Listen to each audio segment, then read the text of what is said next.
nous sommes dans notre troisième épisode de réflexion solaire. Donc je vais simplement partager ce que mon cœur me demande de mettre en lumière dans ce fait que nous sommes un reflet les uns pour les autres en termes de potentiel. C'est-à-dire s'il y a quelqu'un que vraiment on admire énormément, c'est le reflet de notre potentiel de succès, d'épanouissement dans une certaine fréquence, un certain parfum, une certaine tonalité. Quand il y a vraiment des gens qu'on ne supporte pas et que ça nous hérisse les poils, c'est-à-dire quand on est vraiment touché en fait par certaines personnes, certains comportements, ça peut être le reflet en miroir de ce qui est lié à nos blessures et les nœuds qui restent encore. Si on plongeait dans le côté obscur de la force, voilà ce que ça donnerait par exemple. Et ce serait en fait ce miroir des potentiels, ni bien ni pas bien en fait, juste un miroir de nos choix quotidiens et du coup de nos euh, lignes de temps potentielles. Puisque nos choix en fait, ils tic tic tic tic, ils nous amènent à certains endroits particuliers. Prenons une respiration profonde, ensemble on va se centrer. Inspire profond.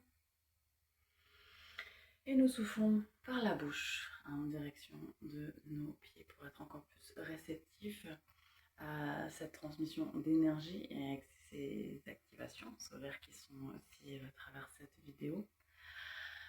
Je sens que ces mises à jour solaires qu'on est en train de recevoir collectivement, qui clarifie. Il y a un peu une purification par le feu quand même, hein, dans le sens brûler nos peurs, nos doutes, les toxines de notre corps, les programmes viraux très limitants dans notre psyché, faire s'évaporer toutes ces émotions lourdes non processées qui avaient cessé de circuler dans notre corps voilà, et qui causent des tensions, voire des maladies.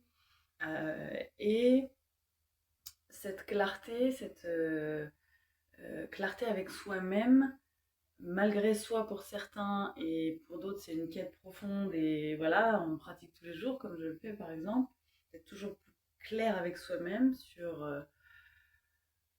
ce qu'on veut, ce qu'on veut pas, ce qui nous convient, ce qui ne nous convient pas, parce que ça évolue, quel est notre moteur, notre quête profonde, notre prochaine étape, nos priorités de vie du moment, pareil, ça évolue. Avec le temps et les apprentissages de la vie du vivant. Et en fait, dans cette réflexion solaire de cet épisode, il y a vraiment un accent sur l'expérience d'abondance, parce que c'est quand même un thème parmi les gros nœuds de nos rivières à l'intérieur, physique, émotionnelle et mentale.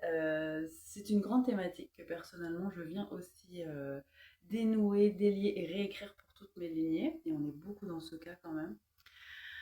Eh bien, je ressens à quel point il y a aussi ce branchement organique avec Terre-Mère, en fait, avec tous les aspects de la nature qui sont abondants, voire surabondants, en particulier dans les périodes de printemps, d'été, où il y a juste des fleurs partout, trop de fleurs pour qu'on puisse les cueillir et faire des bouquets, des fruits partout sur plein d'arbres fruitiers par milliers, parfois trop de fruits pour qu'on puisse tout cueillir.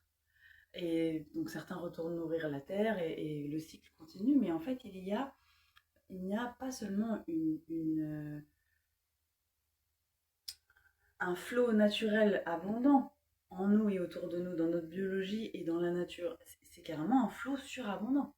De la même façon que la capacité d'un corps d'une femme à concevoir un nouvel humain. Il y a quand même quelque chose d'assez fantastique et de surabondant dans cette multiplication.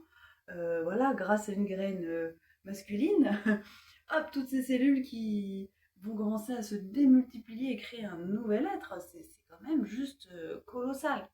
Donc, il y a aussi, en se reconnectant en fait à la nature et au cycle du vivant, il y a vraiment cette clé en fait du vivant, en plus de nos reprogrammations mentales, voilà, de désinstaller ces programmes qui ne nous intéressent pas. Donc on le fait par les pratiques d'art et yoga, mais il y a des tas de façons de le faire maintenant, à l'époque où on vit.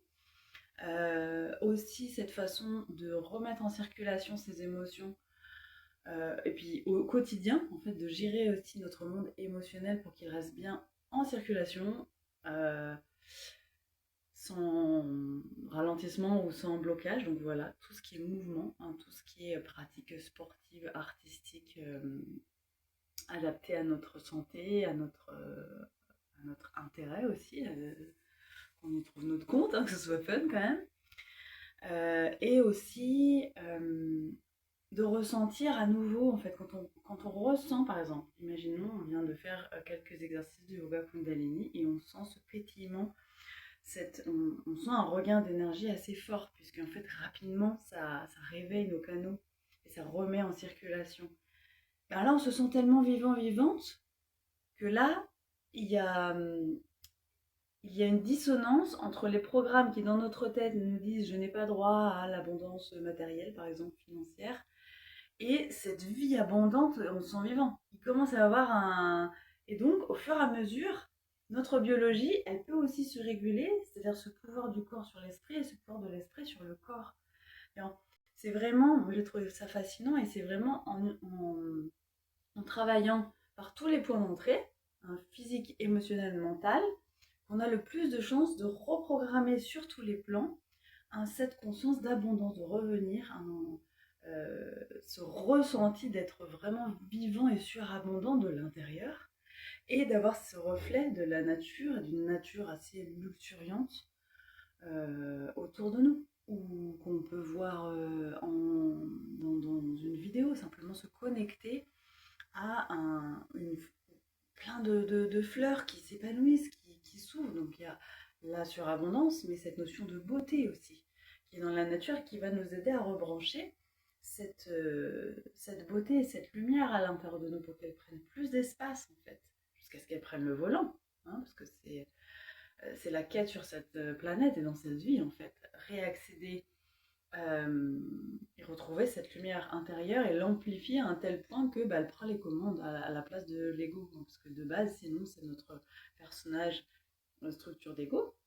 C'est pas bien ni pas bien, mais c'est une vision limitée, limitante. Alors que notre cœur, notre cœur traduit notre lumière en fait. Et notre lumière, elle a une sagesse, cette intelligence du cœur qui a une vision globale et qui voit du haut de la montagne, voilà. Et notre ego qui porte la maladie de la séparation, c'est-à-dire qui se croit séparé de la source de toute vie, voit les choses voilà, au pied de la montagne, basique, court terme, ici maintenant, veut toujours rester, donc veut pas de changement, et se croit en sécurité quand il reste dans sa zone de confort, voilà. Et notre cœur, lui, il a envie d'explorer tellement, tellement d'autres dons, talents et expériences humaines fascinantes, nourrissantes et inspirantes pour notre épanouissement humain que forcément, il y a ce tiraillement à l'intérieur. Voilà. Donc c'est aussi tout ça qu'on travaille en arrêt yoga. Et voilà, cet épisode de réflexion solaire, voilà, j'ai senti que mon cœur me demandait vraiment de cibler sur ce ressenti d'abondance. Je rappelle aussi qu'il est possible de pratiquer hein, ce mantra qui me tient à cœur. Ontale Tutale Tule Soha, j'ai chanté des dizaines de mantras en 25 ans, mais il y en a un qui est le plus puissant, que je chante encore tous les matins depuis des années, que j'ai même tatoué sur mon corps, tellement il me fait du bien, tellement il m'aide, voilà, c'est mon outil, pourquoi pas. Et j'ai fait 12 vidéos où on est en train d'explorer cette médecine du son sur cette fréquence d'abondance, qu'on est naturellement abondant, hein, c'est le titre, naturellement abondant, avec les énergies des dragons et de Tara Verte, puisque c'est le mantra de Tara Verte. Donc voilà, c'est aussi un cadeau que j'envoie sur demande. Voilà, le lien est sous la vidéo. Avec plaisir d'avoir tes retours, tes feedbacks. Je serais ravie aussi que ces épisodes et ce canal YouTube soient de plus en plus interactifs. Et c'est pour ça aussi que j'ai réussi à activer la communauté. Je fais ce que je peux à mon rythme, mais voilà, c'est le but. À bientôt, Satnam.